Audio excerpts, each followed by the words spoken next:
Hello， 大家好，欢迎来到天天相见厨房，我是阿鹏。今天给大家分享一个油豆腐超级火的家常做法。这样做出来的油豆腐鲜香入味，实在是太好吃了。而且它的做法也是非常简单的，成本只要几块钱就能做出满满一大锅的大硬菜。做出来不但好吃，而且还非常的下饭。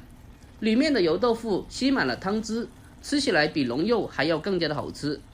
爱吃油豆腐的朋友，一起来看一下我是怎样做的吧。首先我们准备一点新鲜的油豆腐，这个是我在菜市场花了3块钱买回来的。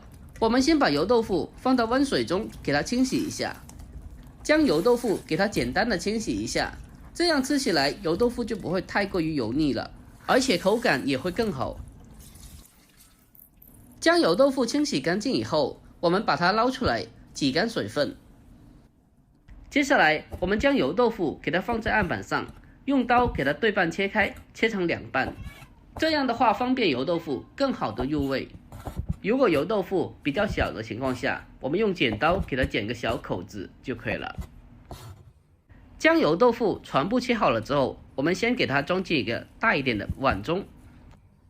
接着我们准备一些配菜，准备1颗大白菜，我们将它对半切开，1分为2，然后再将白菜的硬心给它切下来去掉。比较大片的白菜叶子，我们给它对半切开，然后再分切成小片。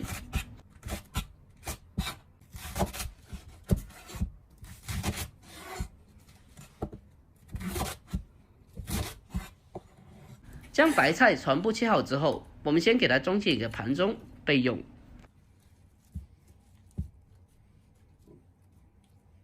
接下来我们再来准备少许的小料，准备几个大蒜子，我们用刀给它先按扁，按扁之后再将它改刀切成蒜末。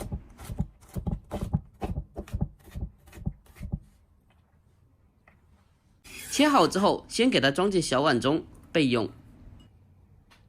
再准备1小块生姜，我们先把它切成小块，最后再把它切成小姜片。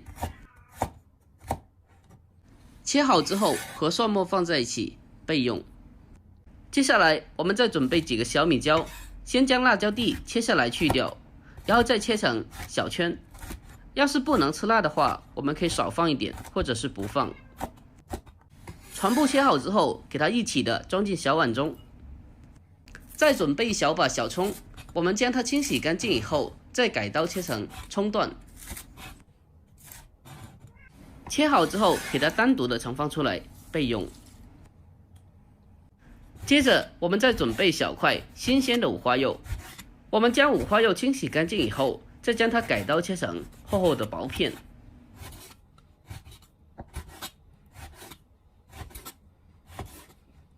将它全部切成薄片之后，给它装进小碗中。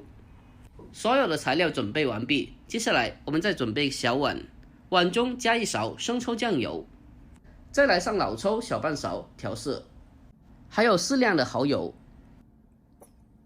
再来上少许的毛毛盐，还有一点点的鸡精，白糖小半勺提鲜，还有胡椒粉少许去腥增香，最后再来上一点点的淀粉，再往里面添加大半碗的清水，然后用勺子给它搅拌一下，将调味料搅拌均匀，让里面的调料和清水完全的融合在一起。搅拌均匀之后，我们先把它放开一旁备用。好了，所有的材料准备完毕，接下来我们开始正式的烹饪。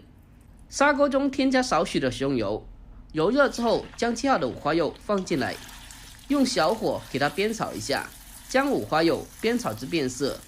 我们不停的给它煸炒一下，将五花肉多余的油脂给它煸炒出来，这样五花肉吃起来就不会太腻了，而且吃着还会更加的香。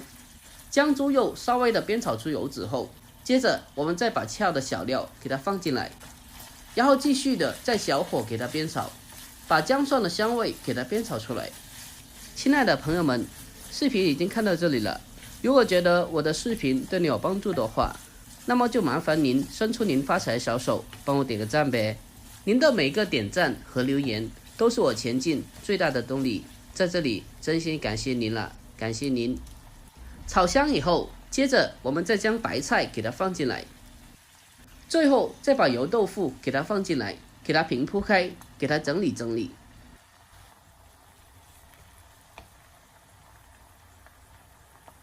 整理好之后，再把前面调制好的料汁给它倒进砂锅里面。等到锅里的汤汁煮开以后，我们扣上盖子，然后再转为小火，给它炖煮6分钟左右。好了，6分钟过去了，我们打开盖子来看一下。哇，真的好香啊！一股浓浓的香味扑鼻而来，真的是太香了。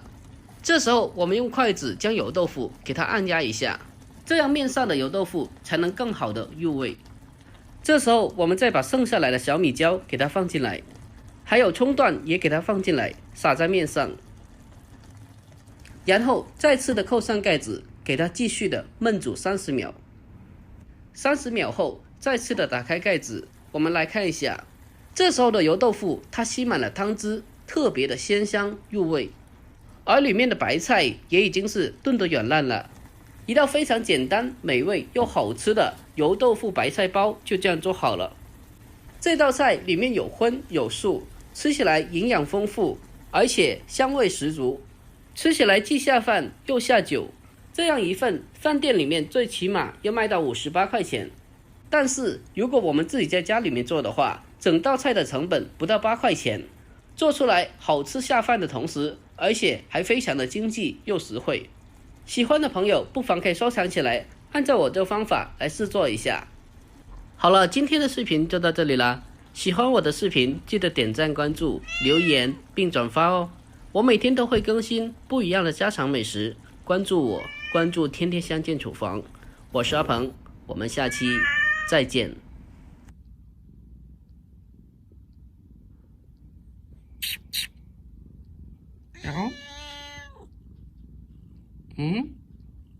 这2天的天气有点冷，我好像有点不太舒服的样子，但是我没有去检测，也不知道是到底阳没有阳。来宝，这2天来宝老是躲我身上钻，估计是太冷了。这几天又是下毛毛雨，这天气有点阴冷。